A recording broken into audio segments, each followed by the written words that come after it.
Bismillahirrahmanirrahim. Assalamualaikum warahmatullahi wabarakatuh. Innal hamdalillah nahmaduhu wa nasta'inuhu wa nastaghfiruhu wa natubu ilayh wa na'udzu billahi min shururi anfusina wa sayyiati a'malina. May yahdihillahu fala mudilla lahu wa may yudlil fala hadiya lahu.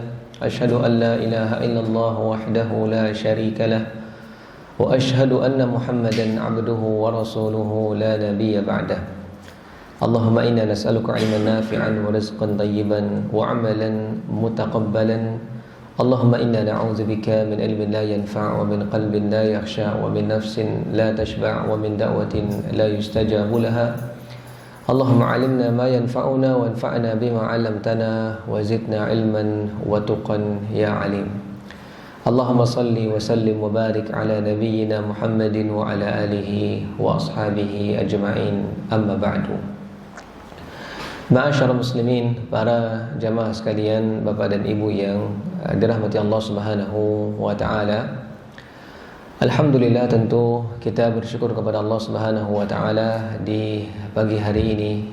Insyaallah taala kita akan kembali melanjutkan pembahasan kita dari kitab Bulughul Maram karya Al-Imam Al-Hafidz Ibnu Hajar Al-Asqalani rahimahullahu taala, di mana kita fokus dalam membahas salah satu kitab dalam Bulughul Maram, yaitu Kitabul Jami', yaitu kitab yang mencakup hadis-hadis yang penting untuk diketahui oleh kaum muslimin.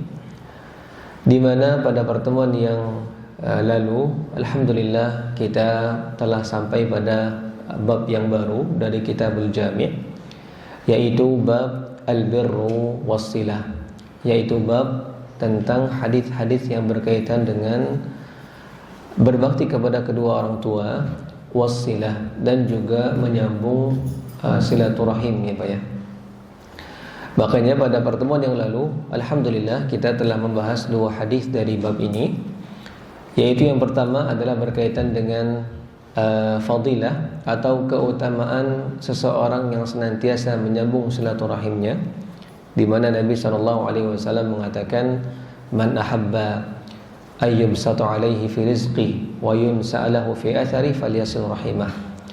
Nabi SAW mengatakan, barang siapa yang ingin diluaskan rezekinya dan dipanjangkan umurnya, maka hendaknya dia senantiasa menyambung silaturahim, ya Pak ya. Maka pada pertemuan yang lalu kita telah membahas tentang keutamaan menyambung silaturahim adalah Allah Subhanahu wa taala akan luaskan rezeki orang tersebut, dan juga Allah Subhanahu wa taala akan panjangkan umur orang tersebut.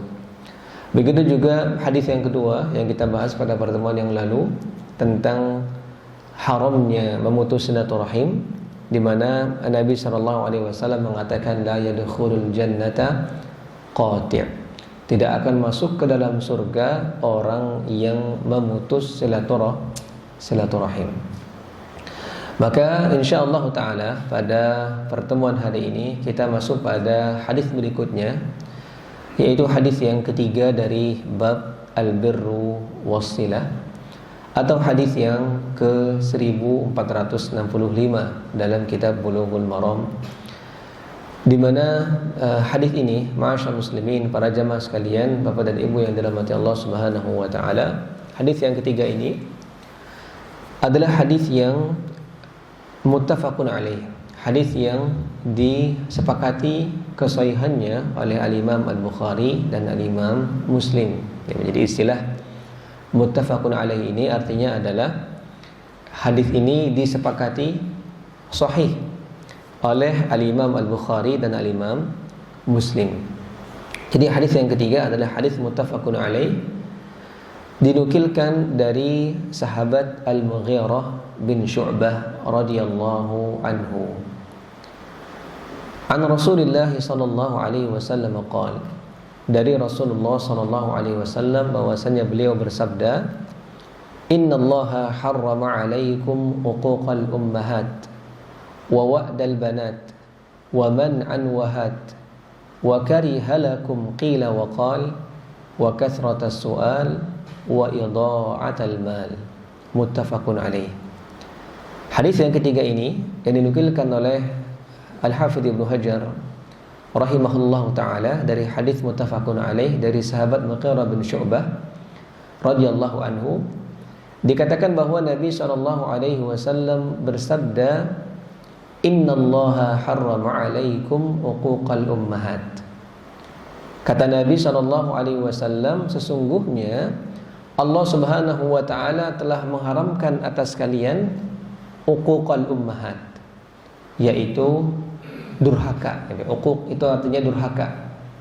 Jadi kata Nabi sallallahu alaihi wasallam, sesungguhnya Allah Subhanahu wa taala mengharamkan atas kalian uquqal ummahat, durhaka kepada ummahat.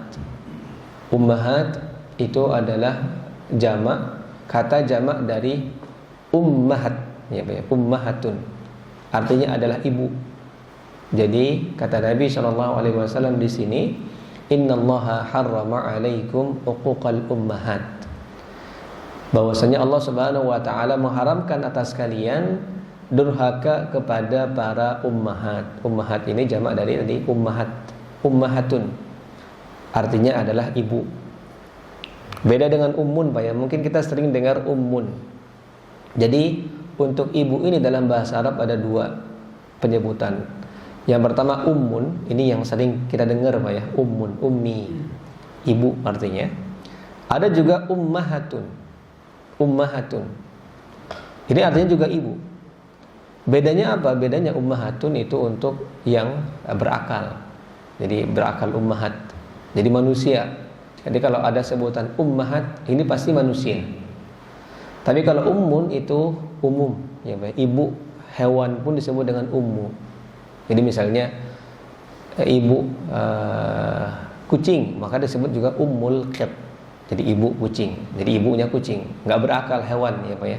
Jadi hewan, induk hewan itu juga disebut dengan ummu. Itu bedanya. Jadi kalau disebut ummahat itu pasti manusia. Ya, pasti itu manusia. Maka di sini Nabi Shallallahu alaihi wasallam mengatakan, "Innallaha harrama 'alaikum uquqal ummahat." Maka berarti di sini Nabi Shallallahu alaihi wasallam sedang menasihati kita sebagai manusia. Kata Nabi Shallallahu alaihi wasallam, sesungguhnya Allah Subhanahu wa taala mengharamkan atas kalian durhaka kepada para ibu, ummahat. Ini yang pertama, Pak ya. Kemudian kata Nabi lagi Shallallahu alaihi wasallam, wa wa'dal banat. Dan Allah Subhanahu wa taala juga mengharamkan atas kalian wa'dal banat. Wa'dal banat, wa'da atau wa'du itu artinya mengubur, ya Pak ya, mengubur hidup-hidup. Al-banat yaitu anak perempuan, jamak dari bintun. Jadi yang kedua, dalam hadis ini Nabi SAW juga melarang atas kalian. Jadi Allah Subhanahu wa taala mengharamkan atas kalian wa'dal banat, yaitu mengubur hidup-hidup anak perempuan. Kemudian wa man'an wahat. Yang ketiga, kata Nabi SAW, Allah Subhanahu wa taala juga mengharamkan atas kalian man'an wahat. Man'an itu diambil dari kata mana'a, artinya menghalangi, ya Pak ya, menghalangi. Adapun hatin itu artinya diambil dari kata hati. Hati itu artinya dalam bahasa Arab kasih aku, berikan kepadaku. Jadi kata Nabi SAW ada 3 di sini, Pak ya, yang telah kita sebutkan. Allah Subhanahu wa taala mengharamkan durhaka kepada para ibu. Allah Subhanahu wa taala mengharamkan mengubur hidup-hidup anak perempuan. Dan yang ketiga, Allah Subhanahu wa taala melarang man'an wahat. Man'an artinya menghalangi. Hatin diambil dari kata hati, yaitu berikan kepadaku. Maksudnya apa? Yaitu man'an wahat, maksudnya adalah man'an, menghalangi seseorang dari haknya, wahatin, dan kita minta ke orang lain yang bukan hak kita. Itu maksudnya, Pak. Jadi man'an wahat di sini kata para ulama menghalangi dan mengatakan berikan kepadaku, maksudnya adalah Allah melarang kita menghalangi orang lain dari haknya. Jadi menghalangi orang lain dari haknya, dan juga hatin, kita minta ke orang lain yang bukan hak kita. Itu maksudnya. Jadi yang ketiga Nabi SAW melarang man'an wahad, artinya adalah menghalangi. Kita nggak boleh menghalangi orang dari hak dia. Wahatin, dan nggak boleh juga kita minta yang bukan hak kita. Itu maksud man'an wahad. Jadi di sini ada 3 yang dilarang oleh Allah Subhanahu wa taala, diharamkan oleh Allah Subhanahu wa taala. Kata Nabi, pertama uquqal ummahat, yaitu durhaka kepada para ibu, wa wa'dal banat, dan mengubur hidup-hidup anak perempuan, wa man'an wahad, dan juga Allah mengharamkan atas kalian menghalangi orang lain dari haknya atau meminta kepada orang lain yang bukan hak kita. Kemudian Nabi SAW melanjutkan, wa kariha lakum qila wa qal, dan Allah Subhanahu wa taala juga tidak suka atau memakruhkan atas kalian, wa kariha lakum, Allah Subhanahu wa taala memakruhkan atas kalian qila wa qal. Qila wa qal diambil dari kata qala ya Pak ya, dan qila. Qila itu artinya katanya. Qala artinya berkata. Jadi maksudnya apa? Qila wa qal. Allah Subhanahu wa taala juga membenci atas kalian qila wa qal, yaitu banyak berbicara, katanya-katanya. Jadi banyak membicarakan katanya. Jadi banyak berbicara. Ini hadis yang disebutkan juga oleh Nabi. Jadi setelah Nabi menjelaskan tentang 3 hal yang Allah haramkan, kemudian Nabi katakan Allah juga enggak suka, benci atas kalian apa? Yang pertama qila wa qal, banyak bicara gitu ya. Qila wa qal, katanya.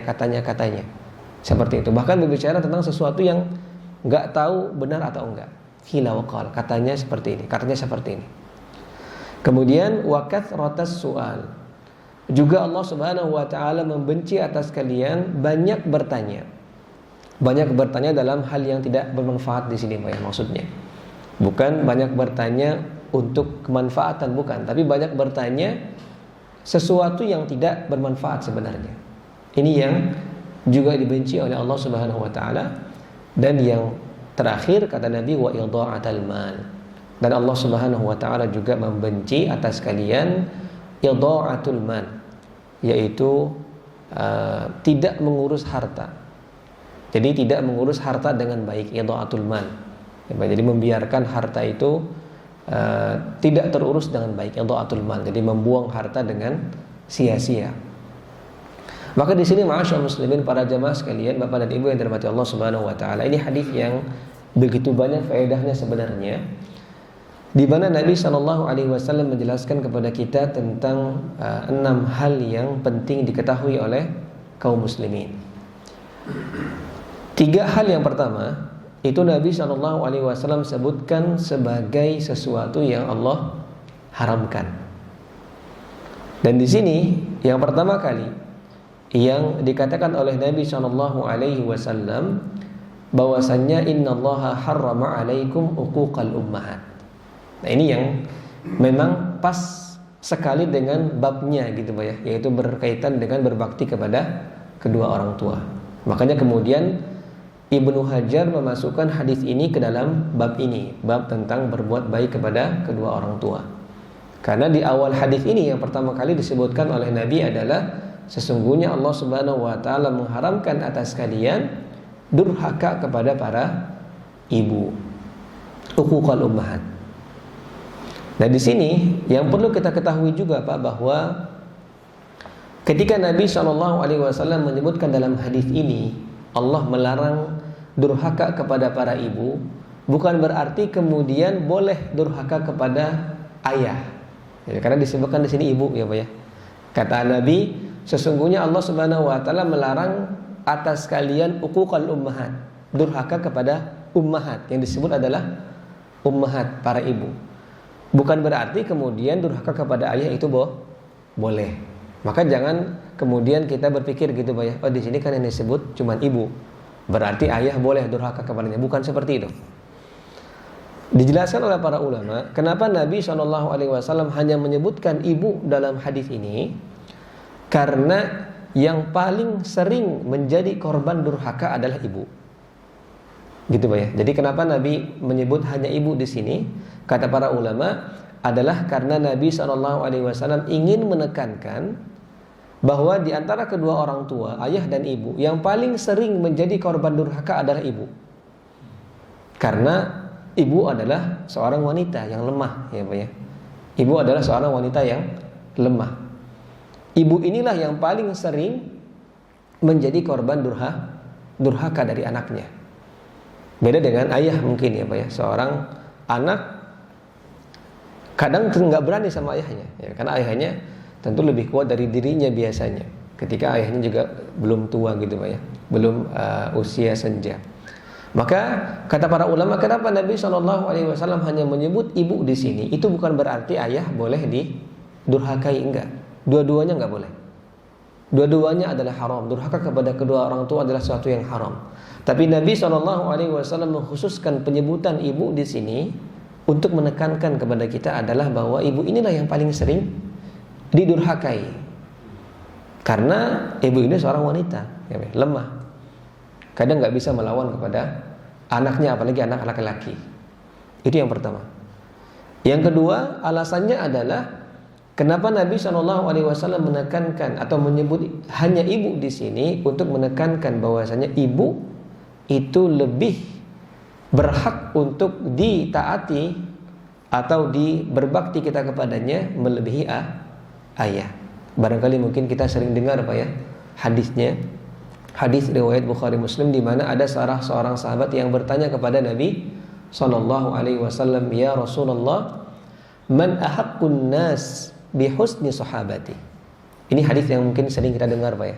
Jadi ada salah seorang sahabat yang tanya kepada Nabi, "Wahai Nabi, siapa manusia yang paling berhak untuk aku berbuat baik padanya?" Maka Nabi katakan, "Ummuk," ibumu. Maka kemudian sahabat ini bertanya lagi, "Tsumma man?" Kemudian siapa lagi? Qala ummuk. Nabi bilang ibumu lagi. Sampai 3 kali Pak ya. Ummuk, ummuk, ummuk. Baru kemudian yang keempat adalah abuk. Baru bapakmu. Jadi dalam hadis itu Nabi SAW menekankan bahwa ibu ini lebih harus diperhatikan daripada ayah. Bukan berarti ayah kemudian ditelantarkan. Tapi kalau dibandingkan antara ayah dan ibu, maka yang paling berhak untuk kita perhatikan adalah ibu. Nabi menyebutkan sampai 3 kali Pak ya. Ummuk, ummuk, ummuk. Ibumu, ibumu, ibumu, baru kemudian ayahmu. Karena ibu yang paling merasakan sulitnya ketika mengurus kita ketika kecil ya Pak ya. Ibulah yang hamil, yang membawa kita selama 9 bulan. Setelah itu ibu yang menyusui selama 2 tahun maksimal. Begitu juga yang membersihkan kotoran ya Pak ya. Ketika bayi itu betul-betul ibu yang paling banyak berkorban. Walaupun ayah begitu besar juga pengorbanannya ketika ia mencari nafkah ya Pak ya, membesarkan anak-anaknya. Maka dua-duanya harus kita berbuat bakti kepada kedua orang tua tersebut, namun lebih utama adalah ibu. Maka alasan inilah kemudian Nabi SAW hanya menyebut ibu di sini, bukan berarti ayah boleh didurhakai ya Pak ya. Jadi yang pertama kata Nabi SAW, "Innallaha harrama 'alaikum uquqal ummahat." Sesungguhnya Allah Subhanahu wa taala mengharamkan atas kalian durhaka kepada para ibu. Di sini dikhususkan penyebutan para ibu karena para ibu ini spesial ya Pak ya. Dia memiliki kedudukan yang lebih tinggi daripada ayah dalam sisi berbuat bakti kepada kedua orang tua. Jadi dalam perhatian kita, maka Nabi SAW menganjurkan untuk lebih memperhatikan ibu, baru kemudian ayah. Namun secara keseluruhan dua-duanya harus kita perhatikan. Itu maksudnya kenapa Nabi SAW mengkhususkan kalimat ibu di sini. Dan juga karena para ibu lah yang sering kali kemudian didurhakai oleh anaknya ya Pak ya. Sering kali kemudian mendapatkan mungkin pukulan, naudzubillah min dzalik, atau celaan. Itu sering kali ibu. Karena ibu tidak bisa melawan anaknya, apalagi anaknya ketika laki-laki. Maka ini kenapa Nabi SAW menyebut khusus ibu. Innallaha harrama 'alaikum uquqal ummahat. Sesungguhnya Allah Subhanahu wa taala mengharamkan atas kalian uquqal ummahat, yaitu berdurhaka kepada para ibu, kepada kedua orang tua. Maka dari hadis ini, ma'asyarul muslimin, para jamaah sekalian, bapak dan ibu yang dirahmati Allah Subhanahu wa taala, para ulama kemudian menjelaskan dari hadis ini kita bisa mengetahui bahwa uququl ummahat atau uququl walidain, berdurhaka kepada para ibu atau kepada kedua orang tua, ini termasuk dosa yang besar. Bahkan uququl walidain ini termasuk dosa yang paling besar setelah kesyirikan kepada Allah Subhanahu wa taala. Jadi dari hadis ini kita bisa melihat bagaimana Allah Subhanahu wa taala mengharamkan. Bahkan uququl walidain, durhaka kepada kedua orang tua, itu termasuk dosa yang besar, di antara dosa yang paling besar. Makanya suatu ketika dalam hadis yang lain dalam hadis riwayat Bukhari pula, Nabi SAW pernah berkata kepada para sahabat. Kata Nabi SAW, ala ukhbirukum bi akbaril kabair. Wahai para sahabat, kalian mau enggak aku kasih tahu tentang di antara dosa-dosa yang paling besar.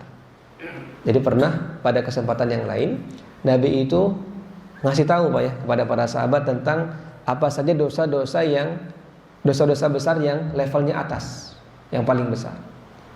Maka kata Nabi, salasan, ada 3 kepada para sahabat. Wahai para sahabat, mau enggak kalian aku beritahukan 3 di antara dosa besar yang paling besar? Maka kata Nabi SAW, yang pertama adalah al-isyraku billah. Yang pertama adalah syirik kepada Allah Subhanahu wa taala, menyekutukan Allah dalam ibadah. Ini yang pertama. Dan yang kedua apa kata Nabi, apa? Uququl walidain, durhaka kepada kedua orang tua. Dan yang ketiga adalah wal qauluz zur, yaitu berkata dusta atau saksi palsu. Ini juga di antara dosa besar. Namun dari hadis ini kita bisa lihat bahwa uququl walidain itu masuk ke dalam dosa besar yang paling besar, di bawah syirik kepada Allah Subhanahu wa ta'ala. Maka kata para ulama di sini menunjukkan bahwa durhaka kepada kedua orang tua ini merupakan dosa yang besar, sangat besar, bahkan di bawah kesyirikan kepada Allah Subhanahu wa ta'ala. Makanya kemudian di sini Nabi SAW mengatakan, innallaha harrama 'alaikum uquqal ummahat. Sesungguhnya Allah Subhanahu wa ta'ala mengharamkan atas kalian untuk durhaka kepada para ibu, kepada kedua orang tua. Dan durhaka kepada kedua orang tua ini bisa berupa ucapan atau perbuatan, Jadi durhaka kepada kedua orang tua tidak mesti hanya dengan perbuatan kita, memukul misalnya, bukan. Tapi kata para ulama, masuk ke dalam uququl walidain segala sesuatu yang menyakiti mereka. Baik itu dengan ucapan kita, baik itu dengan perbuatan kita, atau mungkin dengan kita memasukkan kesedihan kepada mereka. Artinya tidak menuruti apa yang mereka inginkan dalam sesuatu yang boleh dalam syariat, dalam hal yang mubah dalam syariat. Beda kalau dalam hal yang haram, kita nggak boleh taat kepada makhluk dalam sesuatu yang melanggar syariat, nggak boleh. Jadi ketaatan kita kepada makhluk, termasuk kepada kedua orang tua, itu hanya tercakup kepada sesuatu yang wajib dan mubah. Mubah dibolehkan dalam syariat. Adapun kalau seandainya orang tua kita memerintahkan hal-hal yang melanggar syariat, maka ini nggak boleh ditaati. Karena Nabi mengatakan la ta'ata li makhluqin fi maksiatil khaliq. Tidak ada ketaatan kepada makhluk dalam bermaksiat kepada Allah. Nggak boleh. Tapi kalau dalam sesuatu yang mubah, yang boleh-boleh saja dalam syariat kita, atau bahkan sesuatu yang wajib, sesuatu yang memang disyariatkan dalam agama kita, ketika kita tidak menuruti keinginan orang tua tersebut, maka ini kata para ulama termasuk ke dalam uququl walidain, termasuk ke dalam durhaka kepada kedua orang tua. Kita bisa padahal memenuhi keinginannya yang mubah, tapi kita memilih untuk tidak memberikannya. Ini juga termasuk ke dalam uququl walidain, termasuk ke dalam durhaka kepada kedua orang tua. Jadi ini umum kata para ulama, umum bahwasannya termasuk ke dalam uququl walidain adalah ucapan kita atau perbuatan kita yang menyakiti mereka, yang memberikan mudarat kepada kedua orang tua kita. Wa min dzalika ibka'ul walidain, termasuk ke dalamnya membuat mereka menangis. Au idkhalul huzni alaihima, atau memasukkan kesedihan kepada kedua orang tua kita. Au syatmuhuma wa la'nuhuma, atau bahkan mencela, ya Pak, mencela kedua orang tua kita. Itu semua adalah termasuk ke dalam durhaka kepada orang tua, uququl walidain. Ini yang dijelaskan oleh para ulama. Jadi uququl walidain bukan hanya sebatas dengan pukulan. Semua hal yang menyakiti mereka, yang membuat mereka mendapatkan mudarat dengan perlakuan kita, maka itu termasuk uququl walidain. Maka ini yang perlu diperhatikan oleh setiap kaum muslimin. Jadi uququl walidain ini merupakan dosa yang besar, dan itu tidak hanya mencakup kepada perbuatan tapi umum. Semua hal-hal yang menyakiti kedua orang tua kita, kemudian memberikan mudarat kepada mereka, maka itu termasuk ke dalam uququl walidain. Ini yang pertama Pak ya, yang dijelaskan oleh Nabi SAW tentang bagaimana haramnya durhaka kepada kedua orang tua dan wajibnya kita untuk berbuat bakti kepada kedua orang tua kita. Nah, kemudian juga di sini, ma'asyiral muslimin rahimani wa rahimakumullah, apa kata Nabi SAW di antara hal lain yang dilarang oleh Allah Subhanahu wa taala adalah wa wa'dal banat, dan mengubur hidup-hidup anak perempuan. Nah, ini memang tidak sesuai dengan pembahasan bab ini. Namun karena ini dalam satu hadis, maka kita akan ambil juga faedahnya Pak ya. Karena bab ini kan sebenarnya tentang berbuat bakti kepada kedua orang tua dan silaturahim, tapi di sini karena hadisnya memang satu paket, artinya dalam satu hadis itu Nabi menyebutkan beberapa hal, maka kita juga mengambil faedah dari hadis ini. Jadi yang kedua yang diharamkan oleh Allah Subhanahu wa taala adalah wa'dul banat. Wa'dul banat. Jadi wa'du itu adalah menguburkan hidup-hidup. Ya, beda. Kalau dafana itu artinya menguburkan. Dafana, menguburkan, artinya mayit dikuburkan, dalam bahasa Arab disebut dengan dufinal mayit. Jadi mayit dikuburkan dengan kalimat dafana Pak ya. Itu menguburkannya memang sudah wafat. Tapi kalau wa'ada atau wa'du itu artinya menguburkannya hidup-hidup. Makanya dalam surat At-Takwir Allah Subhanahu wa taala mengatakan wa idzal mau'udatu su'ilat. Dan ketika anak-anak perempuan yang dikubur itu nanti dikubur hidup-hidup, mau'udah. Jadi ketika anak-anak perempuan nanti pada hari kiamat itu yang dikubur hidup-hidup akan ditanya, kenapa mereka dibunuh. Nah ini Pak, mengubur hidup anak perempuan itu terjadi pada zaman jahiliyah, pada zaman Nabi Muhammad SAW, sebelum Nabi Muhammad SAW. Beda dengan zamannya Fir'aun, zamannya Nabi Musa. Ketika itu yang dikubur hidup-hidup, yang dibunuh adalah anak laki-laki.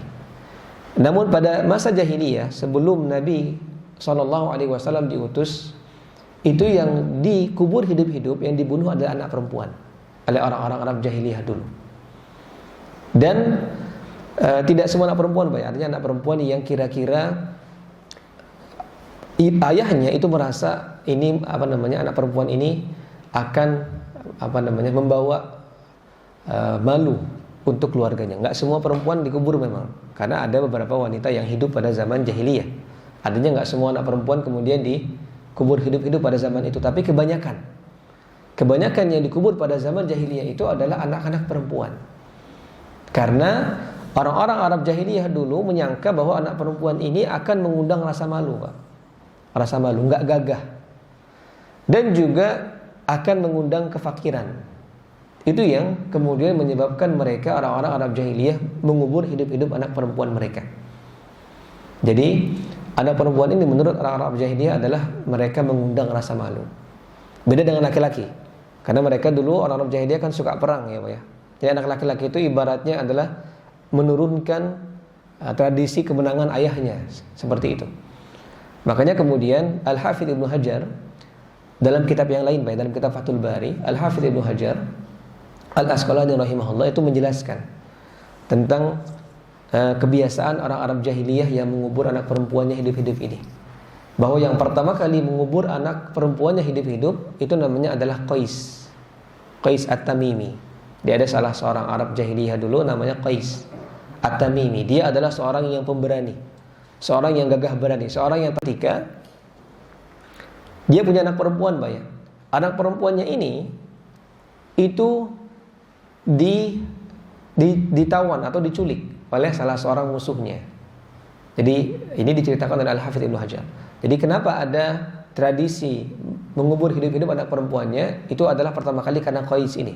Qais At-Tamimi ini dia terkenal pemberani, terkenal tangguh dalam pertarungan, sehingga suatu ketika anak perempuannya diculik oleh salah seorang musuhnya, maka kemudian anak perempuannya ini kemudian dipersunting oleh salah satu musuhnya itu, dinikahi, dijadikan seorang istri. Sehingga kemudian Qais At-Tamimi ini berdamai, artinya berdiskusi, berunding dengan musuhnya tadi untuk mengembalikan anaknya. Sehingga kemudian dikatakan oleh Al-Hafidz Ibnu Hajar, anak perempuan Qais ini diberikan pilihan. Kamu mau pulang lagi kepada ayahnya Qais, atau tetap bersama musuhnya tadi yang telah menjadi suaminya itu, ya Pak ya. Jadi musuhnya sudah menjadi suaminya. Maka Qais At-Tamimi ini memberikan pilihan kepada anaknya ini, anak perempuannya. Kamu mau kembali kepada ayahmu ini, atau kamu masih ingin tetap dengan suamimu yang merupakan musuh ayahnya tadi? Maka ternyata si anak perempuan ini lebih memilih suaminya, yaitu musuh Qais At-Tamimi ini. Maka dari situlah kemudian dikatakan oleh Al-Hafidz Ibnu Hajar, sejak saat itulah kemudian Qais At-Tamimi bersumpah bahwasanya kalau dia punya anak perempuan lagi akan dibunuh sama dia, dikubur, karena dia malu dengan anak perempuan yang tadi yang dia punya. Lebih memilih musuhnya daripada ayahnya sendiri. Itulah kemudian sebabnya Qais kemudian setiap anak perempuan yang lahir setelah itu dia bersumpah untuk dikubur hidup-hidup. Karena dia malu dengan kejadian yang telah dia alami dengan anak perempuannya yang pertama tadi.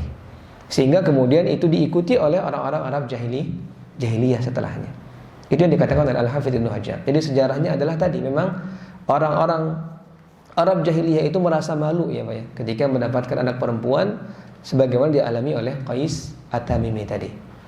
Maka berjalanlah tradisi yang mengerikan itu, mengubur hidup-hidup anak perempuan. Sehingga ketika Nabi SAW datang membawa syariat Islam ini, maka Nabi katakan, innallaha harrama 'alaikum uquqal ummahat wa wa'dal banat. Sesungguhnya Allah Subhanahu wa taala melarang atas kalian durhaka kepada kedua orang tua dan juga mengubur hidup-hidup anak perempuan.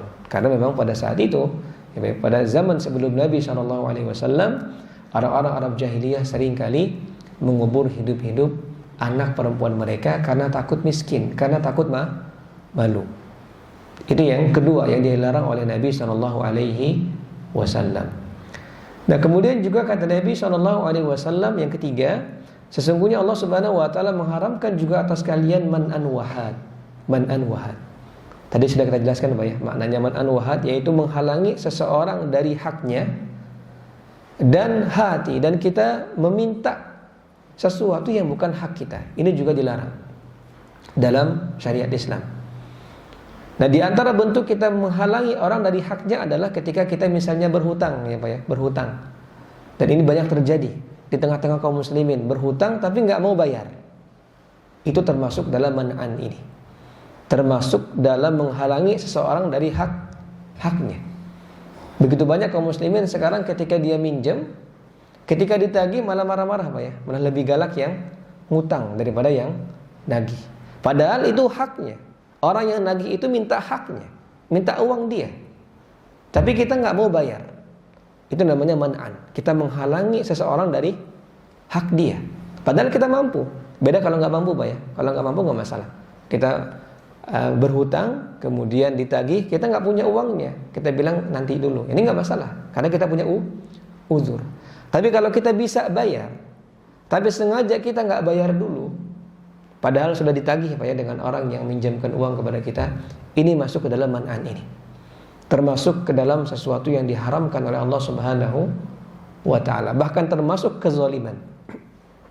Makanya dalam hadis yang lain, Nabi itu pernah mengatakan, mutlul ghaniyyi zulmun.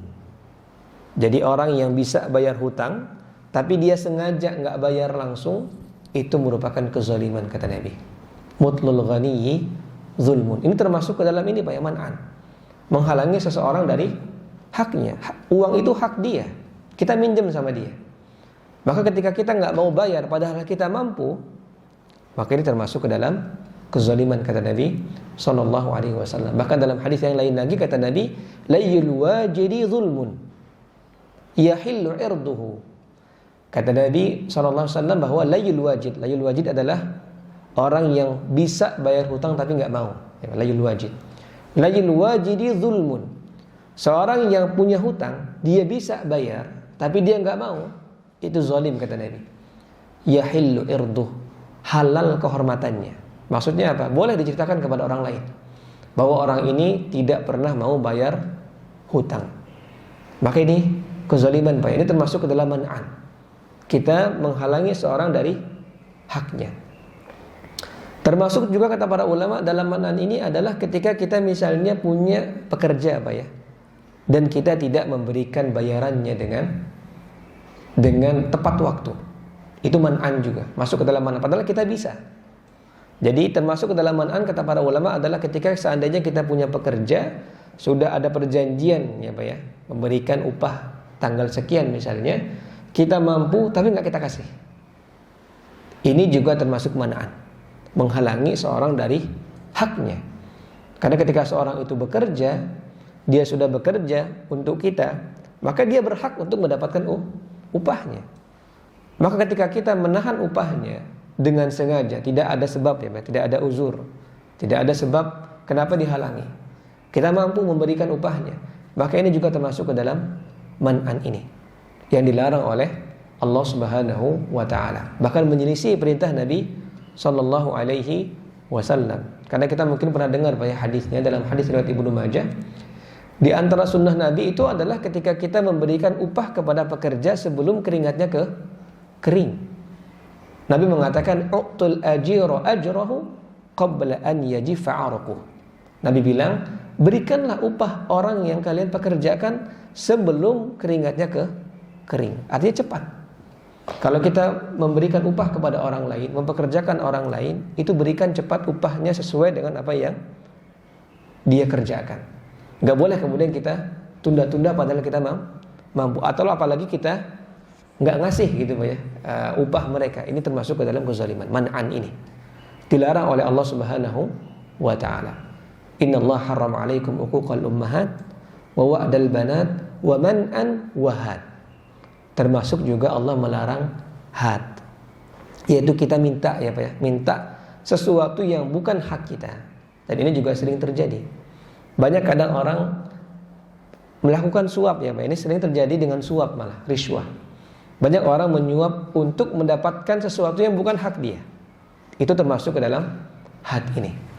Termasuk ke dalam had yang dilarang oleh Allah Subhanahu wa ta'ala. Dan sering terjadi dengan suap. Banyak orang menyuap untuk apa? Untuk mendapatkan sesuatu yang bukan hak dia, atau untuk mengambil hak orang lain. Maka ini merupakan kezaliman, bahkan laknat dari Nabi SAW ketika dia mengambil hak orang lain dengan menyuap. Nah, suapan itu, riswah itu mengundang laknat juga. Dalam sebuah hadis dikatakan la'ana Rasulullah ar-rashi wal murtashi. Rasulullah melaknat orang yang menyuap dan orang yang menerima suap. Dan suap itu biasanya diberikan untuk apa? Untuk mengambil hak orang lain, atau untuk mengambil sesuatu yang bukan hak dia. Maka ini juga yang dilarang oleh Allah Subhanahu wa ta'ala. Jadi ada 3 Pak ya. Innallaha harrama 'alaikum uquqal ummahat. Allah melarang durhaka kepada kedua orang tua, dan ini termasuk dosa yang besar, yang paling besar setelah kesyirikan. Yang kedua, wa'dal banat, mengubur hidup-hidup anak perempuan, karena pada zaman dahulu terjadi. Kemudian yang ketiga adalah Allah melarang menghalangi hak orang lain, atau kita mengambil hak orang lain. Itu yang 3 hal yang dilarang oleh Allah Subhanahu wa ta'ala. Nah kemudian ya Pak ya, masih ada 3 hal yang lain kata Nabi SAW, wa karihalakum qila wa qal. Kemudian Allah Subhanahu wa ta'ala membenci atas kalian qila wa qal, yaitu banyak bicara dalam sesuatu yang tidak bermanfaat. qila wa qal. Atau bahkan membicarakan sesuatu yang belum tahu kita kebenarannya. Itu disebut dengan qila wa qal ya Pak ya. Jadi qila wa qal itu adalah sebutan istilah untuk orang yang banyak berbicara dalam hal yang tidak bermanfaat. Atau bahkan mungkin berbicara tentang kehormatan orang lain. Ghibah ya Pak, gosip. Ini juga termasuk qila wa qal. Katanya seperti ini. Katanya si itu seperti ini. Katanya si fulan seperti ini, gitu Pak ya. Ini qila wa qal. Maka ketika seorang muslim banyak melakukan qila wa qal ini, maka itu dibenci oleh Allah Subhanahu wa taala. Ini sesuatu yang bahkan dikatakan oleh para ulama, sebagian ulama mengatakan haram juga qila wa qal ini. Karena sebagian para ulama seperti Al-Imam Ibnul Qayyim memahami kalimat makruh di sini adalah sebagai haram. Ya Pak ya. Jadi sebagian para ulama juga mengatakan ini bukan makruh tapi haram. Jadi kalimat makruh dalam lafaz ini maksudnya adalah haram, kata Imam Ibnu Qayyim. Jadi nggak boleh seorang muslim itu banyak berbicara dalam suatu hal yang tidak bermanfaat untuk dirinya. Atau bahkan tadi ghibah Pak ya, qila wa qal, katanya, jadi berbicara tentang orang lain dengan sebatas katanya ini nggak boleh. Kenapa Allah melarang ini Pak? Karena sejatinya qila wa qal ini banyak sekali mudaratnya. Banyak sekali mudarat ketika orang banyak berbicara sesuatu yang tidak bermanfaat. Di antara mudaratnya kata Nabi adalah banyak berbicara itu Pak, itu bisa mengeraskan hati. Itu yang pertama. Jadi kenapa Allah Subhanahu wa taala melarang kita untuk banyak berbicara dalam hal yang tidak penting? Pertama, karena banyak berbicara dalam hal yang tidak penting itu bisa mengeraskan hati. Dan ketika hati seorang telah keras, maka dia akan semakin jauh dengan Allah Subhanahu wa taala. Itu yang pertama. Dan ini yang menyebutkannya adalah Nabi sendiri Pak, dalam hadis yang lain.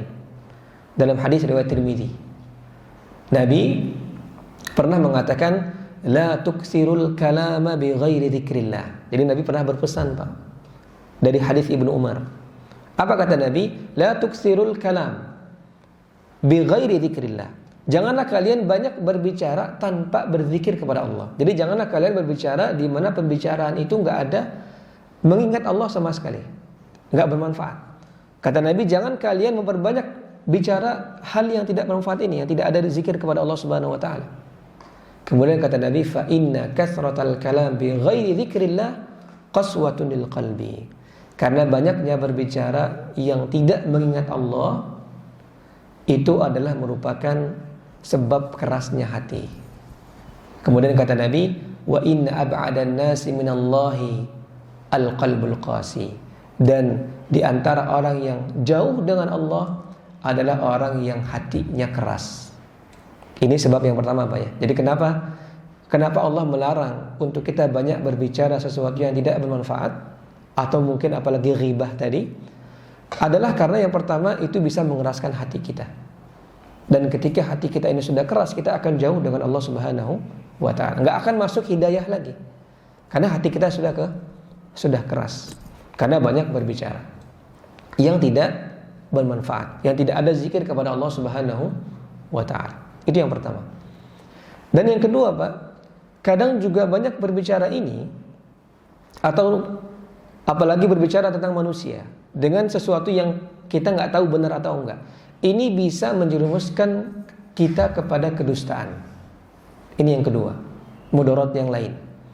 Kalau kita banyak berbicara atau banyak membicarakan sesuatu yang kita dengar dan kita nggak tahu ini benar atau enggak gitu, kita baru dengar aja, katanya seperti ini, katanya seperti, kemudian kita bicarakan kepada orang lain, ini bisa menjerumuskan kita kepada kedustaan.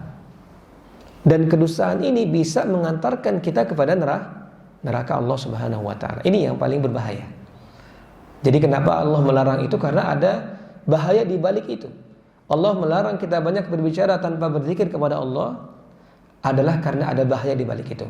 Karena ketika kita terlebih berbicara tentang sesuatu yang tidak benar, atau kita nggak tahu benar atau enggak, itu bisa menjerumuskan kita kepada kedustaan, dan kedustaan bisa menjerumuskan kita kepada api neraka. Makanya Nabi pernah bilang, Pak, Nabi pernah bersabda dalam hadis yang lain. Apa kata Nabi? Kafa bil mar'i kadziban ay yuhadditsa bi kulli ma sami'. Dalam hadis yang lain Nabi pernah mengatakan cukup seorang itu dikatakan pendusta ketika dia suka berbicara sesuatu yang dia dengar semuanya. Jadi Nabi pernah bilang juga Pak ya, cukup orang itu dikatakan sebagai pendusta ketika orang itu selalu membicarakan semua sesuatu yang dia dengar. Cukup, kata Nabi, itu sudah cukup untuk mengatakan orang ini pendusta. Ketika dia adalah orang yang dia dengar, dia bicarakan. Dia dengar semua yang dia dengar, dia bicarakan. Ini kata Nabi cukup orang itu dibilang sebagai pendusta. Kenapa? Karena kalau dia menceritakan semua yang dia dengar, dia belum tahu Pak ya, apakah cerita itu benar atau tidak. Seorang muslim ketika dia mendengar, dia harus tabayun dulu. Harus dia pastikan dulu kabar ini benar atau tidak. Bukan karakter seorang muslim ketika dia mendengar sesuatu kemudian dia ucapkan. Dia dengar dari sini, dia ceritakan ke sini. Dia dengar dari sini, dia ceritakan ke sini. Ini bukan karakter seorang muslim. Makanya Nabi bilang kafa bil mar'i kadiban. Cukup seorang itu dikatakan pendusta ketika dia menceritakan semua apa yang dia dengar. Maka ketika seorang itu sudah terbiasa berdusta, nah ini yang berbahaya Pak ya. Dia akan terjerumus ke dalam api neraka. Nabi pernah mengatakan dalam hadis yang lain bahwasanya iyyakum wal kadhib. Jauhi oleh kalian kedustaan. Fa innal kadhiba yahdi ilal fujur. Karena kedustaan akan mengantarkan seorang kepada perbuatan dosa. Wa innal fujura yahdi ilan nar. Dan perbuatan dosa akan mengajak orang tersebut ke dalam api neraka. Maka ini yang keempat berarti Pak ya, yang dilarang oleh Allah Subhanahu wa taala adalah banyak berbicara sesuatu yang tidak bermanfaat. Karena itu bisa mengeraskan hati dan itu bisa mengantarkan kepada kedustaan, yang mana kedustaan bisa mengantarkan kita ke dalam api neraka wal iyadzubillah. Ini yang keempat. Dan yang kelima Pak ya, di antara hal yang dilarang juga oleh Nabi dalam hadis ini adalah wa kathratas su'al. Banyak bertanya. Banyak bertanya di sini adalah banyak bertanya dalam suatu hal yang tidak bermanfaat, sama dengan tadi Pak ya, berbicara yang tidak bermanfaat. Maka di antara hal yang dilarang oleh Allah Subhanahu wa taala juga adalah banyak bertanya sesuatu yang tidak bermanfaat. Apalagi kalau pertanyaan yang banyak ini adalah untuk untuk mengeles ya Pak ya, untuk tidak mengerjakan sebuah perintah sebagaimana dilakukan oleh Bani Israel tentang sapi Pak ya, sapi yang Nabi Musa perintahkan untuk menyembelih. Dan ini mungkin sering kita dengar dalam surah Al-Baqarah, di mana ketika Nabi Musa mengatakan kepada Bani Israel bahwasanya Allah merintahkan kalian untuk menyembelih sapi. Maka Bani Israel ini banyak bertanya Pak ya, padahal Nabi Musa hanya memerintahkan kalian sembelih sapi, udah. Ini pertama. Perintah pertama adalah kalian sembelih sapi. Tapi Bani Israel banyak bertanya. Untuk tujuan apa? Bukan untuk belajar, bukan. Banyak bertanya mereka ini untuk mengeles agar tidak jadi melakukan perintah itu. Maka Bani Israel bertanya, wahai Nabi Musa, tanyakan kepada Allah Subhanahu wa taala, warnanya apa sapi itu? Qalu ud'u lana rabbaka. Saya lupa lagi mana. Kemudian Nabi Musa mengatakan bahwasanya sapi itu adalah faqi'ul launuha tasurrun nazirin. Jadi warnanya yang coklat. Kemudian ditanya lagi usianya ya Pak ya. Bahwasanya usianya muda, tidak tua. Itu semua ditanyakan. Sampai bahkan rincinya untuk apa? Untuk mengeles, untuk tidak mengerjakan perintah Nabi Musa. Maka ini merupakan banyak bertanya yang tidak bermanfaat, yang tidak disukai oleh Allah Subhanahu wa taala. Bahkan di antara sebab hancurnya umat sebelum kita Pak, itu adalah banyak bertanya. Nabi SAW kan pernah mengatakan juga dalam hadis riwayat Bukhari Muslim dan ada dalam hadis Arba'in, kalau mungkin Bapak Ibu ingat, di hadis yang ke-9 Nabi pernah mengatakan ma nahitukum anhu fajtanibu wa ma amartukum bihi fa'tu minhu mastata'tum. Kata Nabi, apa yang aku larang maka tinggalkanlah, dan apa yang aku perintahkan maka kerjakan semampu kalian. Fa innama ahlakal ladzina min qablikum kathratu masailihim wa ikhtilafuhum ala anbiya'ihim. Karena paling banyak yang mencelakakan umat sebelum kalian adalah apa? Kathratu masailihim, banyak bertanya sesuatu yang tidak bermanfaat. wa ikhtilafuhum ala anbiya'ihim, dan juga di antara hal yang banyak mencelakakan umat sebelum kalian adalah banyak menyelisihi nabi-nabi mereka. Jadi di sini kita bisa lihat Pak ya, bahwasanya banyak bertanya dalam hal yang tidak bermanfaat itu juga termasuk hal yang bisa mencelakakan manusia. Nah beda kalau banyak bertanya dalam agama Pak ya, untuk belajar, ini nggak masalah. Jadi banyak bertanya di sini bukan berarti nggak boleh kita banyak bertanya semua, enggak. Tapi maksudnya adalah banyak bertanya yang tidak bermanfaat. Kalau ilmu agama kita ingin belajar banyak bertanya, maka ini dibolehkan. Wallahu a'lam bishawab. Dan yang terakhir adalah yang dilarang oleh Allah Subhanahu wa taala adalah idha'atul mal, yaitu tidak menjaga harta. Artinya membuang harta dengan sia-sia. Contohnya adalah ketika kita menginfakkan Pak ya, harta kita ke dalam sesuatu yang tidak bermanfaat. Ini termasuk ke dalam idha'atul mal. Jadi menginfakkan harta tidak dalam hal yang bermanfaat, atau kita tidak menjaga harta itu. Artinya kita punya harta, kita tidak urus. Ini juga termasuk idha'atul mal kata para ulama. Atau juga termasuk kita memberikan harta kepada orang yang gak bisa ngurus. Artinya kita mungkin punya usaha gitu Pak ya, terus kita berikan harta kita ini untuk diatur oleh orang yang gak bisa sebenarnya. Kita tahu dia gak bisa, gak punya kompetensi dalam hal itu. Ini juga termasuk ke dalam idha'atul mal itu. Jadi kita punya usaha, kita kasih orang yang gak mampu, orang yang gak tahu, buta dalam masalah itu, yang kemungkinan besar pasti rugi gitu Pak ya. Makanya termasuk ke dalam idha'atul mal kata para ulama. Wallahu a'lam bishawab. Maka ini 6 hal yang dilarang oleh Allah Subhanahu wa taala yang bisa kita ambil dalam hadis ini. Yang pertama yang sesuai dengan bab kita adalah uququl ummahat, yaitu berdurhaka kepada kedua orang tua, khususnya ibu. Ini merupakan dosa yang besar. Kemudian juga Allah melarang mengubur hidup-hidup anak perempuan, dan juga Allah melarang menghalangi seorang dari haknya, dan juga mengambil hak orang lain atau sesuatu yang bukan hak kita. Dan Allah juga melarang banyak bicara yang tidak bermanfaat, dan banyak bertanya sesuatu yang tidak bermanfaat, dan juga membuang-buang harta. Wallahu a'lam bishawab. Jika ada pertanyaan silakan ditanyakan. Wallahu a'lam bishawab.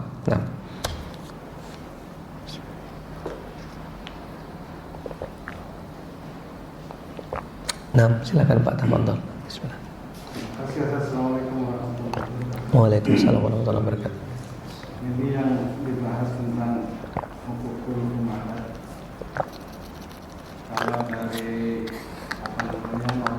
normatifnya, normanya, atau hukumnya atau penjelasannya sudah cukup dipahami, bisa dipahami. Tapi dalam implementasinya ini masih banyak yang harus dielaborasi, dijelaskan. Karena gini, pertanyaan pertama itu berbakti atau tidak bersabar itu pada kondisi seperti apa? Kan ada asumsi lah. Kalau dunia ini kan ada asumsi, harga itu terjadi asumsinya kalau pasarnya perform. Orang tahu harga-harga di mana-mana gitu kan. Itu asumsi. Ini asumsinya di sini itu diantaranya adalah jika keadaannya normal. Nah sementara orang yang sudah sepuh itu dijelaskan dulu banyak dalam agama itu akan kembali seperti anak kecil. Anak kecil yang saya rasakan dia akan terkena yang disebut dengan halusinasi, atau akan terkena dengan penyakit kecemasan. Dan itu tidak bisa diobati kecuali oleh ahli dokternya. Gitu kan? Nah itu ketika halusinasi kan berbahaya itu, sehingga kita diprotek kan. Protek misalnya bisa aja dia di pintu dikunci, atau ada yang Pak Suryanto pernah cerita, ada yang dikerung di kamar demi menyelamatkan supaya tidak terjadi apa-apa. Nah itu kan perlu dielaborasi juga. Apa seperti itu termasuk dosa juga? Nah gitu ya. Nah karena ada kasus teman saya, seorang pejabat di Kementerian Pertanian itu berarti level kedua, sekjen lah. Nggak perlu disebut. Itu ayahnya itu udah demensia, udah pikun, sehingga dia pergi kemana-mana gitu. Mungkin karena anaknya sibuk, bukan tidak mau mengurus kayaknya. Mungkin karena sibuk sebagai sekjen, tidak sempat lagi, atau dia perginya kan tanpa bilang-bilang pergi kemana. Akhirnya suatu saat dia pergi dan dia tidak ditemukan berbulan-bulan, dan setelah ditemukan kabar bahwa dia sudah dikuburkan di satu pesantren di mana. Nah seperti itu pun kalau dilihat sepintas kan seperti yang menyia-nyiakan orang tua. Tapi kembali ke asumsi tadi bahwa kondisinya tidak normal gitu. Saya sendiri mengalami sendiri dan sekarang masih sedang mengalami, dan itu betapa, makanya kalau teorinya itu mudah dipahami tapi pelaksananya itu susah. Sampai pagar itu dikunci, karena kalau nggak dikunci dia pergi kemana-mana. Kita waktu sholat dia pergi kan, pergi nyari-nyari, arah itu sangat-sangat repot. Akhirnya dikunci seperti itu. Jadi tapi perang batin juga, ini saya ini dosa nggak seperti ini, tapi ini justru dalam rangka menyelamatkan. Nah seperti itu. Jadi itu yang pertama. Yang kedua, kalau dari anak kepada orang tua kan itu berbakti. Tapi ada juga dari orang tua kepada anak gitu kan. Karena hadis-hadis yang lain kan ada tanda-tanda kiamat kalau anak sedang menjadikan orang tuanya sebagai kayak pembantunya. Anak ini tidak diurus, dititipkan di orang tuanya. Semua begitu terjadi apa-apa nyalahin juga orang tuanya seperti itu. Nah itu seperti apa ya? Maksudnya durhaka orang tua kepada anak gitu, Pak? Ya, tanggung jawab orang tua kepada anak lah. Itu apakah sepadan nggak kewajiban bukan berbakti, tapi kalau itu tanggung jawab. Ya, tanggung jawab. Barakallahu fiik. Pak. Masya Allah. Jadi yang pertama tentang praktek itu, Pak ya, praktek berbakti itu kepada kedua orang tua tadi. Maka kata para ulama di sini, ya Pak ya, dan di sini dijelaskan oleh Syekh Abdullah bin Shalih Al-Fauzan bahwa berbakti kepada orang tua itu adalah ketika dalam keadaan normal itu menyakiti mereka. Dalam keadaan normal tadi, dalam artian orang tua kita memang belum terkena penyakit atau yang tadi Pak ya, yang bisa membahayakan orang tadi. Dalam keadaan normal itu menyakiti mereka. Jadi itu yang masuk ke dalam hukukul walidain. Tapi dikatakan amma balaysa fihi adyatun lahuma wa innama huwa hawan indahuma au ta'annud fi syai'in fa inna mukhalafatahuma fihi la yu'addu uquqan. Jadi adapun kalau dalam hal yang kalau kita lihat secara kasat mata itu seperti menyakiti gitu Pak. Tapi itu sebenarnya adalah sesuai dengan medis tadi untuk menyelamatkan orang tua kita. Dan orang tua kita mungkin nggak ngerti itu. Nah dalam hal ini itu tidak termasuk durhaka. Karena memang itu manfaatnya lebih besar daripada mudarat yang dialami oleh orang tua kita. Dan orang tua kita nggak ngerti mudarat itu. Gitu Pak ya. Sehingga ketika orang tua kita memang qadarullah sudah seperti itu Pak ya. Memang ada penyakit yang membuat dia kemana-mana gitu Pak ya, kecemasan, halusinasi dan lain-lain, sehingga kita susah nyarinya, menyusahkan anaknya. Maka dengan anaknya kemudian menutup pagar rumahnya, tentunya kalau kamar mungkin agak terlalu sempit Pak ya, mungkin rumahnya aja. Jadi orang tua kita masih bisa di rumah untuk beraktivitas dan segala macam. Itu tidak termasuk durhaka kepada orang tua kita. Terlebih kalau tadi seandainya kita tadi punya rezeki berlebih gitu ya, seperti Bapak cerita tentang teman Bapak tadi, itu alangkah baiknya ya kalau dia mungkin pekerjaan dia begitu banyak gitu Pak ya, dia bisa bayar orang sebenarnya untuk yang penting dia ngurus orang tuanya seperti itu. Nah tapi kalau tadi Pak ya, penyakitnya memang berbahaya tadi buat orang tua kita itu sering kemana-mana, sering pergi, kemudian kita putuskan untuk mengunci pagar rumah, maka ini tidak termasuk ke dalam hukukul walidain tadi. Jadi karena batasannya adalah ketika dalam keadaan normal itu menyakiti mereka. Nah beda kalau dalam keadaan-keadaan, itu kan keadaan-keadaan yang istilahnya bukan normal, nggak semua seperti itu. Tapi ada beberapa orang tua yang memang seperti itu. Artinya ketika semakin tua ya ada penyakit-penyakit tadi, maka itu bukan sesuatu yang normal. Artinya ini beda. Situasinya adalah khusus, spesial, sehingga itulah yang justru bentuk berbakti kita adalah seperti itu, untuk menjaga orang tua kita. Jadi untuk menjaga orang tua kita agar tidak ada mudarat yang besar tadi, kita kunci pagar rumah tadi. Tapi kalau untuk kamar mungkin terlalu sempit Pak ya, itu lebih nggak enak juga untuk orang tua kita, jadi kelebihan. Tapi kalau rumah itu kan bisa kemana-mana, orang tua kita punya aktivitas yang lain. Jadi kita sediakan aktivitas di rumah dan kita kunci pagar rumah kalau kita pergi seandainya gitu nggak ada yang jaga, agar orang tua kita nggak kemana-mana, ini insya Allah tidak termasuk ke dalam uququl walidain, atau bahkan justru masuk ke dalam bir tadi. Kita takut orang tua kita ini kemana-mana, sehingga kalau keluar itulah berbakti kita kepada orang tua kita itu. Jadi batasannya itu adalah ketika normal itu menyakiti mereka.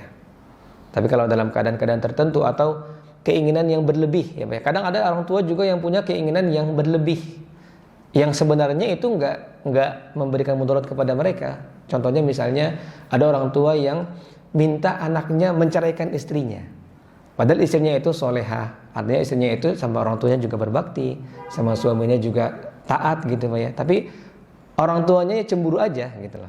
Nah ini anak nggak mesti mentaati orang tua ini, karena keinginan orang tua ini bukan berdasarkan syariat tapi hawa nafsu. Jadi seperti itu. Jadi memang secara prakteknya memang kompleks ya Pak ya. Harus dilihat per kasus beda. Jadi kita nggak bisa menggeneralisir. Jadi pembahasan teori itu adalah keumuman. Sehingga ketika prakteknya itu memang ada kekhususan yang lain seperti itu. Wallahu a'lam bishawab. Itu yang pertama Pak ya. Nah yang kedua, kita tahu Pak ya, memang berbakti kepada orang tua itu merupakan kewajiban, bahkan melanggarnya termasuk dosa yang besar. Nah, bukan berarti kemudian orang tua juga boleh semena-mena kepada anaknya gitu Pak ya. Karena memang anak ini bukan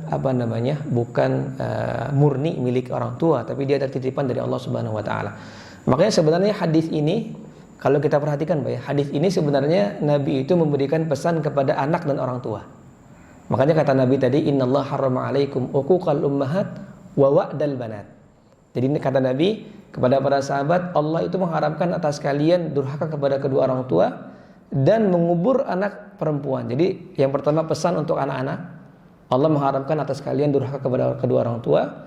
Yang kedua Nabi beri pesan kepada orang tua, nggak boleh kalian mengubur sembarangan hidup-hidup anak kalian. Artinya anak kalian itu punya hak juga. Punya hak ketika Allah memberikan hak anak kepada kalian, titip anak kepada kalian, baik laki-laki atau perempuan, mereka punya hak. Di antara hak mereka tadi adalah jangan dikubur hidup-hidup anak perempuan ini. Dan di antara hak anak yang harus diperhatikan orang tua adalah nafkahnya. Kemudian juga berikan anak itu nama yang baik. Dan juga tanggung jawabnya itu harus dengan baik anak tersebut. Maka orang tua juga punya kewajiban itu. Kewajiban untuk menafkahi anaknya. Namun kalau kita bandingkan gitu Pak ya, artinya mana lebih besar kalau kita ingin bandingkan aja. Apakah bakti kepada orang tua atau orang tua kepada anak, maka tentu yang lebih besar adalah anak kepada orang tua. Karena bagaimanapun kebaikan anak kepada orang tua itu nggak bakal bisa membalas kebaikan orang tua kepada anaknya tadi. Tapi dua-dua juga itu punya kewajiban. Artinya bukan berarti kemudian orang tua boleh semena-mena anaknya diperlakukan dengan zalim seperti itu, enggak. Jadi harus dia berikan nama yang baik ya Pak ya. Makanya Nabi pernah mengubah nama sahabat yang jelek diberikan oleh ayahnya. Seperti ada seorang sahabat yang namanya Hazan. Itu namanya sedih ya. Hazan itu artinya sedih. Jadi ketika Nabi tanya, siapa namamu, kepada salah seorang sahabat, Hazan kata dia. Nama saya Hazan, sedih artinya. Maka Nabi ganti, la anta sahal. Bukan, namamu lebih bagus Sahal. Sahal itu artinya mudah. Ya mudah. Maka di sini Nabi ingin mengganti nama yang diberikan oleh ayah sahabat ini yang jelek. Karena memang di antara hak seorang anak adalah diberikan nama yang baik. Karena nama itu merupakan di antara doa tadi. Maka orang tua punya kewajiban kepada anaknya, anak juga punya kewajiban kepada kedua orang tuanya. Tapi kalau kita ingin bandingkan gitu Pak ya, maka lebih besar kewajiban seorang anak untuk berbakti kepada orang tuanya seperti itu. Bahkan ketika orang tuanya pun zalim kepada dia, itu enggak menggugurkan kewajiban bakti tadi.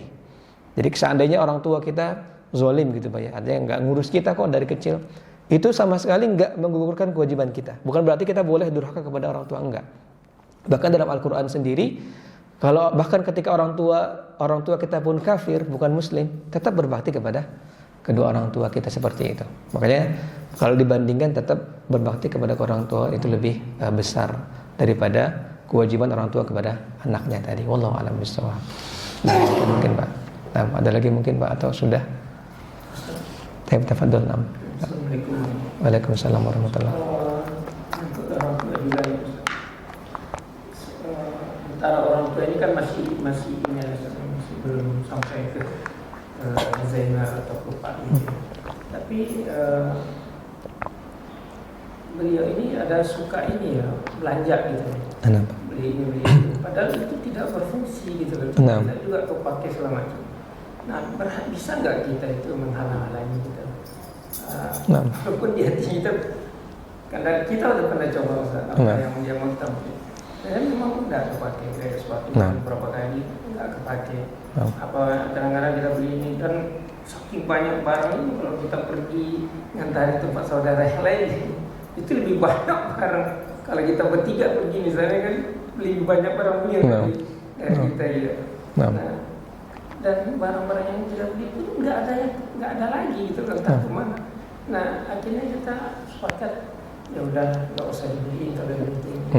Nah boleh nggak itu Ustaz kita lakukan seperti itu? Nah, itu termasuk yang boleh tadi Pak ya, karena ini memang bisa jadi timbulnya dari hawa nafsu orang tua kita, karena orang tua kita kan manusia juga Pak ya, dia punya keinginan yang mungkin berlebih seperti itu yang tidak bermanfaat, sehingga dikatakan di sini sebagaimana tadi Pak ya, ketika orang tua tadi punya keinginan yang melebihi hawa nafsunya, memang di luar fungsinya tadi, apalagi kita sudah pernah coba, kemudian ternyata orang tua kita kok malah kayak membazir sia-sia seperti itu, maka boleh bagi kita sebagai seorang anak itu membatasi. Namun tentunya dikatakan oleh Syekh Abdullah bin Shalih Al-Fauzan ini adalah dengan bil hikmati was sabar. Jadi seorang anak itu coba memberikan pengertiannya itu dengan hikmah, dengan bijaksana, sabar. Jadi melarangnya juga harus ada caranya gitu Pak ya. Artinya kita kasih pengertian juga kepada ibu kita. Jadi itu bukan sesuatu yang durhaka ketika kita memang sudah tahu orang tua kita dibelikan banyak membazirnya gitu Pak ya. Itu bukan termasuk durhaka, karena itu bisa hadir dari hawa nafsu orang tua kita, punya keinginan berlebih, sehingga seorang anak nggak wajib untuk mentaati hawa nafsu yang berlebih tadi. Maka bagaimana caranya? Dikatakan tadi bil hikmati was sabar. Jadi seorang anak itu dia mengasih pengertiannya dengan hikmah, bijaksana. Gimana? Apakah mungkin dengan ngobrol berdua? Mungkin kadang orang tua juga kalau ada menantunya nggak mau ya Pak ya, sama anaknya ngobrol berdua, atau sabar juga kita ngasih pengertian kepada orang tua kita. Jadi seperti itu. Jadi tetap dalam membatasinya ini caranya juga harus hikmah tadi, dengan bijaksana tadi. Jadi apakah kita boleh menghalanginya karena kita sudah tahu membazir? Itu boleh. Karena kalau dilihat dari kasusnya berarti keinginan orang tua kita itu berlebih dari keinginan yang berlebih ya Pak ya. Artinya kebutuhannya berlebih, bukan kebutuhan yang kalau nggak dipenuhi akan menyiksa, enggak, tapi berlebih aja, sekunder gitu Pak ya.